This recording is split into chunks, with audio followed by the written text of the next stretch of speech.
Hey, what's up, VC? It's Steve again, Harmless Rebel. Time for another hard rock and heavy metal update.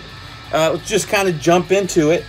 First up, a couple of these I just pulled out to spin. Some of it's new stuff. It's just kind of a mix. This is one I found at one of my local record stores. I was actually pretty shocked to find it because I had been through his bin a number of times and never saw this. And he was saying it's been there for years and just nobody's taken interest, which shocks me. But this is the debut album from Pat Travers. A little bit of hard rock here. This one's mostly 70s blues rock, but there's nothing wrong with that. It's a killer album. Pat Travers sounds amazing. It's a power trio. Let's see who else was in the band at the time. Pat Travers, Peter Cowling, who was in his band for quite some time, and then Roy Dyke. I don't know how long Roy was in the band, but I know that Peter was in his band at least going into the 80s. But like I said, just really good 70s blues rock. I really dug this one. And it was, like I said, really cool to run across it. Like I said, I don't know how I didn't see this before, because this is one I've been looking for quite some time. That's by far been the hardest album of his to find. Hang on, let me get straightened up here. Next up, I don't remember what record store day this was from. Maybe 2013, 2014 record store day. Yeah, 2013 it looks like. But this is Live Volume 1, Songs from Adrenaline, handpicked by the Deftones. And these are some early performances. Let's see if it says when they are from. Memorial Auditorium in Buffalo, New York, October 1996. So not super early. But you've got Minus Blindfold, Teething, Nosebleed, Ninja Number 9 off Adrenaline. I thought it was okay. I'm a huge Deftones fan. I've seen them live a bunch of times. No, it was before this. The first time I saw them live was in 95, I believe. And they're amazing live. This just doesn't sound that good. But I'm a Deftones guy. Gotta have it. Next up, Helix, Bastard of the Blues. This is really, really good. Hard rock, a little bit of metal on a few of the songs, but just really killer. I was pleasantly surprised. I didn't know what to expect from newer Helix, because I hadn't listened to a lot of their newer albums. And man, this is really good. It gets really heavy. This was released by Scott at No Life Till Metal Records. He did a great job on this. Really killer. Like I said, highly recommend picking this one up. I'll put a link down below for this one. This is one that should definitely be in your collection. Trying to think, Metal at Midnight was really good. Hellbound for a Heartbreak. Was it Axe to Grind? The song Bastard. I mean, just a really killer album. And again, highly recommend that one. Let's see. Get to those later. Dio, Intermission. One of my local stores had this, and I don't know why I kept passing it up. Finally, I went ahead and grabbed it. They reduced the price to $7, and I wasn't going to pass it up at that point. But this is the Intermission EP from Dio. Let's see. King of Rock and Roll, Rainbow in the Dark, Sacred Heart, Time to Burn, Rock and Roll Children, which includes a medley with Man on Silver Mountain and We Rock. So a little nice live retrospective of different eras of his career, but really good. Definitely glad I got this, and it's a promo copy. Next up, Mad at the World. I don't know how to describe this album. There's some hard rock. There's some gothic. A little bit of Danzig. I hear a lot of people compare it to Danzig. It's not that hard bluesy rock that Danzig is famous for. But there are times when the singer's vocals have kind of a Danzig feel to them, but it's not throughout the album. Very cool album, though. And I know it's two guys. I don't know if it was just them on this album. It's actually signed as well, which is very cool. But this is from I want to say 92. See if it's, yeah, 92 is when this originally came out. Now they've totally changed their style. From what I heard just recently, they've gone more electronic, which is, you know, I guess. But this is a really good list, and I really dug it, especially the first side. The B side was kind of weird. It still had all those elements, but it almost had like a Christmas feel to it. I don't know how to explain that, but there was just something about the melodies that made me think of Christmas. But still, very cool album. Mad at the World. Next up, let's see what I want to do next. I'll save those. Trial, Motherless.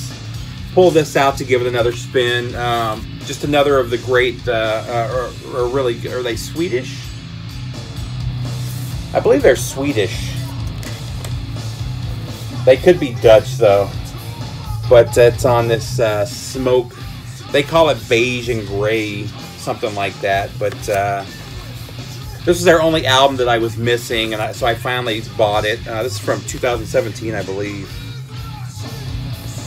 Really cool artwork, though.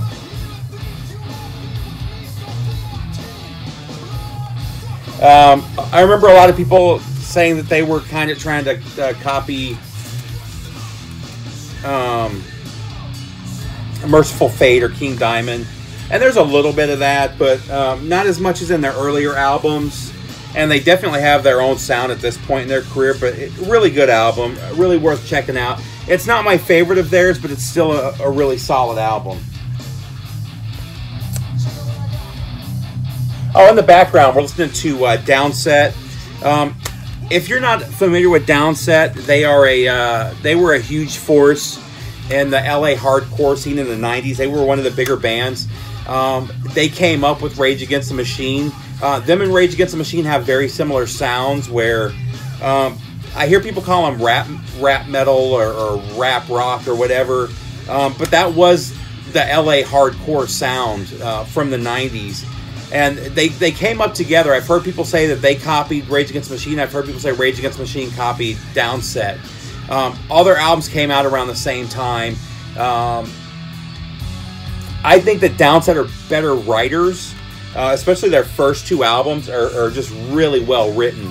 And that's not taking anything away from the first two Rage albums, because I love their first two albums as well. This one is not as good. This is their third album. And I believe this is the last one that they put out before they broke up. They did come back later with a different lineup and some new material, but I haven't heard any of that. Next up, Banshee, Mindslave. I pulled this out and gave it a spin again. I can't get enough of this album. This is one of my favorite releases of this year. It is a repress, but man, this album is just so freaking good. The more I listen to it, the more I like it. This is one I highly, highly recommend picking up if you haven't checked it out yet. This is just such a good album. And I can't believe it didn't make bigger waves back when it originally came out. And I get it wrong every time. I think it was 2009 when it came out, but don't quote me on that. But man, it's such a great, great album. Next up, speaking of just great, great albums, one of my all-time favorite bands. I was going to at some point do a collection video, but I decided not to because I would just be showing the CD and the album of the same CD and album, with the exception of their demo, which I have a bootleg copy of. But this is No More Color from Coroner. This is one of the newest reissues. This was done by Century Media. I'm really disappointed by Century Media with this. It sounds good, don't get me wrong, but they cheaped out. Everything was done cheaply. It's thin vinyl, which is fine. That doesn't bother me. Like I said, the vinyl sounds good, but they use this this semi-gloss stock, and I don't know why. You can tell it's a blown-up picture. I don't know why it's a blown-up picture when this was originally released on vinyl. It would have looked better had they just done a high-res scan of the original vinyl cover than this does. Like I said, the Century Media they really cheaped out, and it really stands out next to the other two. 3 of the albums were done by Century Media, and the other two the band released. I don't remember what label they released those on, but they did those themselves, and those are really high quality, and it really looks bad because they were all released at the same time. It just makes Century Media look bad. But No More Color is still a killer album. This was the album that got me into the band. This is not my favorite album, but this is, you can start hearing them going the more progressive route. They were always a technical thrash band, but with this, you start really hearing the progressive slant come in, that you'll definitely hear more of on the next album than on their final album as well. Killer album, though. I still recommend picking up the represses. Original pressings are so hard to find, and they're getting really expensive. Next up, speaking of represses and amazing bands, one of my all-time favorites, we've got Ritual from Testament, or The Ritual, excuse me. Just such an amazing album. There's so many great songs on here. This is probably one of my favorites. It's not my favorite from the band, and I've talked about that before. But just beginning to end, just an amazing album. And this one, when did this one come out? I can't remember if this was before. I believe this one was after Souls of Black, and a lot of people thought that they sold out with Souls of Black, which I love that album. That was an album that really got me into Testament. But this was really kind of a return to form for them. If you didn't like all of Souls of Black, they just ripped it to shreds on this album. Next up, this is a pretty cool one. 70s hard rock. This one is, I've seen this twice, and this is the nicest condition I've seen. The vinyl is in really nice condition. Unfortunately, the jacket never is, and it's just because of the stock that it was pressed on. But this is Outside the Law from Epitaph. And they're a German, they get lumped in with krautrock. Some people call them hard. It's definitely hard rock, and it's definitely really killer. But Outside the Law, Epitaph, and you can kind of see what the jacket looks like. And this is the nicest I've seen it. Like I said, I've seen it before, and it's always trashed. And even in rough condition, these things go for pretty crazy money. So when I found this for like 15 bucks, I couldn't grab it fast enough.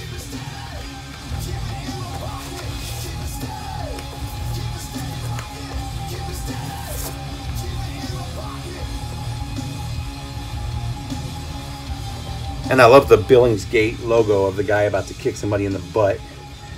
But really killer album. One I definitely recommend checking out. If you run across a copy of it, grab it. Like I said, they're getting hard to find. I've seen them online for 30, 40 bucks. So if you find one for a good price, grab it.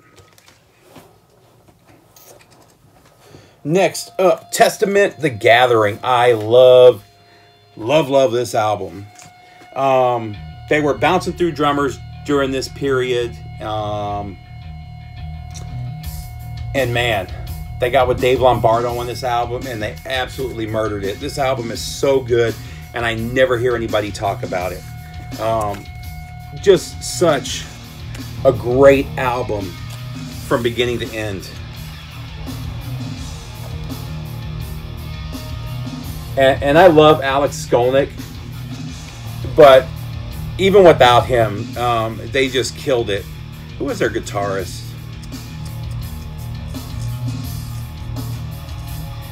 Eric Peterson and James Murphy. They had somebody else on guitar during this period too. And then of course you got Steve DiGiorgio in there too. But Testament just never had a bad period. I know a lot of people did Mike Demonic because of the vocals, but man, Chuck Billy always sounded good. Even when he was doing those death metal style vocals, he murdered it. Just a great thrash album. Again, highly recommended. Okay. Nah, not yet. Next up, System of a Down, Toxicity. I know a lot of people like to talk trash about this album. I'm glad they finally repressed it because originals were getting ridiculous. And the bootlegs were starting to get expensive too. So when I saw that they released this, I grabbed it. When this was, I think it was 2012 when this came out. I mean, 2000, 2001, 2012.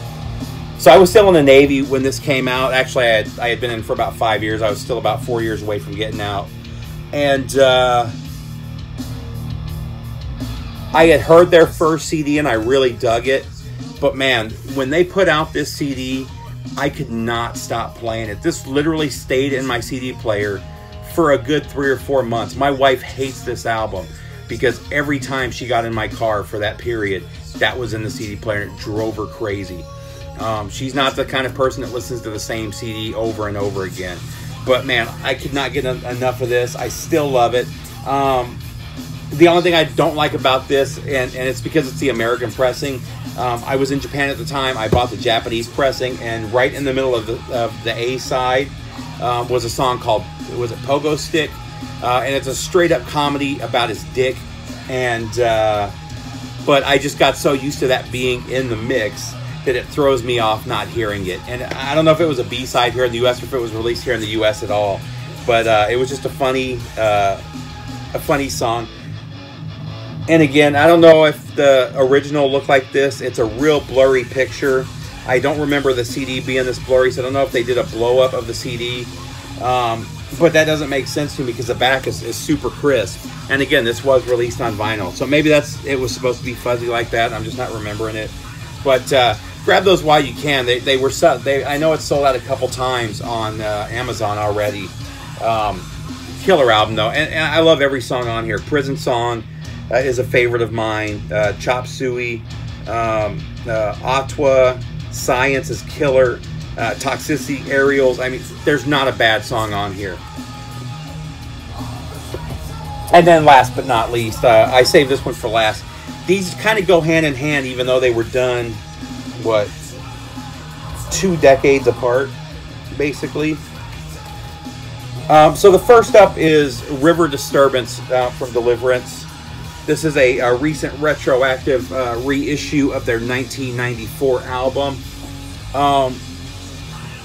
This album is slightly different in that they've gotten away from the thrash. This is definitely more of a progressive sounding album.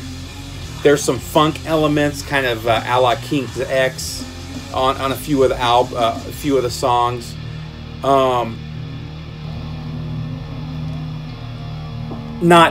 Definitely not the thrash of early Deliverance, but it's still heavy metal, and I'm split on the album. I love the metal sounding songs, but there's some songs where they go more of the funk route that I don't like as much. They're not bad songs, they just don't do it for me. That 90s funk sound that a lot of bands were doing, I like King's X. When I listen to King's X, that's what I expect to hear, so I don't mind it.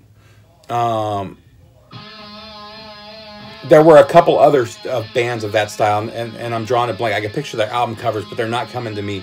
Robert Trujillo had a band with Mike Muir, and I can't think of the name of it, where they had that kind of funk element to it too, and I dig it in that context. I just don't like it here. And I don't want to say I don't like it, because again, I like the album. The songs are good. Just when those few songs, and I think there's only like 2 or 3 of them, it kind of lost me, as opposed to the more heavy metal sound. And I don't mind his vocals. A lot of people don't like his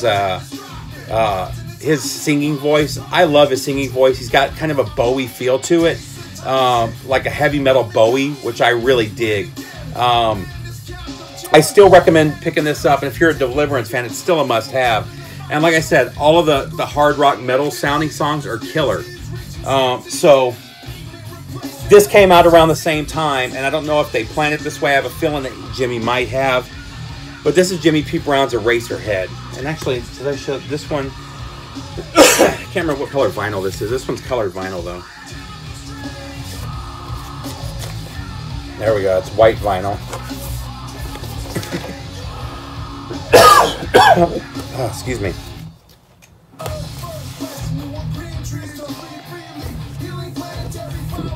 Now, this Eraserhead album sounds the same.